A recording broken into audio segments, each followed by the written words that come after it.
ప్రాణం విలువ ఇప్పటికైనా నీకు తెలిసిందని అనుకుంటున్నాను. మనుషుల విలువ కూడా తెలుసుకుంటావని అనుకుంటున్నాను. ఆద్య, నువ్వు నన్ను అవమానించావని నీ మీద పగ తీర్చుకోవాలనుకున్నాను. కానీ మీరు మా అమ్మకి ప్రాణభిక్ష పెట్టారు. మీ రుణం ఎలా తీర్చుకోవాలో తెలియట్లేదు. ఒకరు మాకు రుణపడిపోవాలని ఏదీ చెయ్యం మేము. మన వల్ల ఒకరికి మేలు జరగకపోయినా పర్వాలేదు, కానీ కీడు మాత్రం జరగకూడదు. అదే పెదనాన్న ఎప్పుడూ చెప్తూ ఉంటారు. ఆ విషయం అర్థం అవ్వడానికి మీకింత టైం పట్టింది.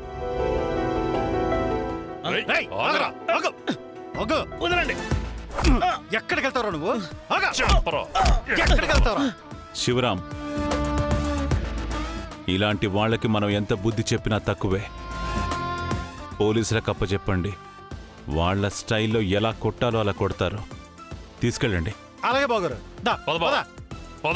రారా నాన్నా, రామా, వచ్చేసావమ్మా? నాన్న, నేను గెలిచాను. చాలా మంచి మాట చెప్పావమ్మా. నేషనల్ ఛాంపియన్ అయ్యాను నాన్నా. నాకు ట్రైనింగ్ ఇచ్చిన సార్కి ద్రోణాచార్య అవార్డు రాబోతోంది. రామకు కూడా అర్జున అవార్డు రాబోతోంది మావయ్య. నాకిప్పుడు చాలా సంతోషంగా ఉందమ్మా. ఏమైంది? అందరూ డల్గా ఉన్నారు. ఇక్కడికి తీసుకొచ్చింది చచ్చిపోయిన వాళ్ళ అమ్మ ఫోటో చూడ్డానికి కాదు, చావబోయే ఆద్యని చూడ్డానికి. మన టార్గెట్ ఆద్య కాదురా, అనగా దేవి.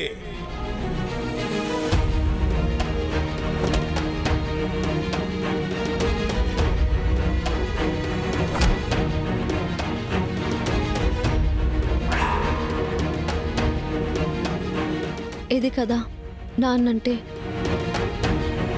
ఇలాంటి గొప్ప మనసున్న నాన్న మీద గెలవాలని ఎన్ని ప్లాన్లు వేసావత్తయ్యా. తప్పు తెలుసుకున్నాను. మనం రక్తం పంచుకుని పుట్టుకుపోయినా నీ రక్తాన్ని దారిపోసి నన్ను కాపాడా. నా బుద్ధి గడ్డి తినిలా ప్రవర్తించాను. నన్ను క్షమించన్నయ్యా. పోనీ అమ్మా, జరిగిపోయిన దాని గురించి మర్చిపోదామమ్మా. మనల్ని మనమే క్షమించుకోవాలి. అంతేకాని ఇలా కక్షలు విద్వేషాలతో ఉండకూడదు. అవును మావయ్య, నేను కూడా చాలా తప్పులు చేశాను. ఇక నుంచి నా డాన్స్ స్కూల్లో కూడా క్లాసికల్ డాన్సే నేర్పిస్తాను. ఊరి విలువల్ని, సంస్కృతిని కాపాడుతాను. అదే పిల్లలకి నేర్పిస్తాను.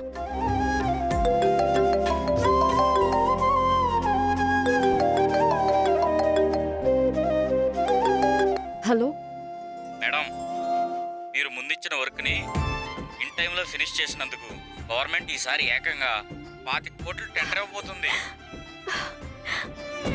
Congratulations madam. అత్తయ్య,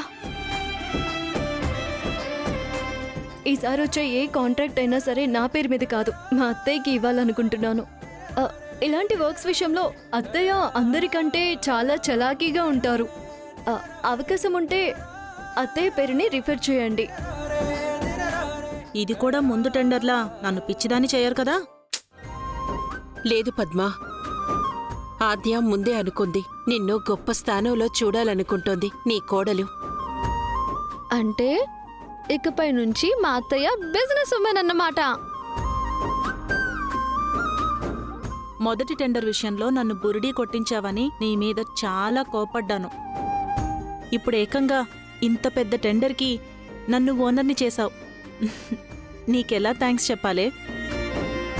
ఏమే, మామూలుగా ఆజికి థ్యాంక్స్ చెప్తే చాలే. తెలుసులేండి. అవునే, ఇంతకీ నీకు ఇప్పటికైనా ఎండి అంటే ఏంటో తెలుసా? తెలుసు, మేనేజింగ్ డైరెక్టర్. ఓ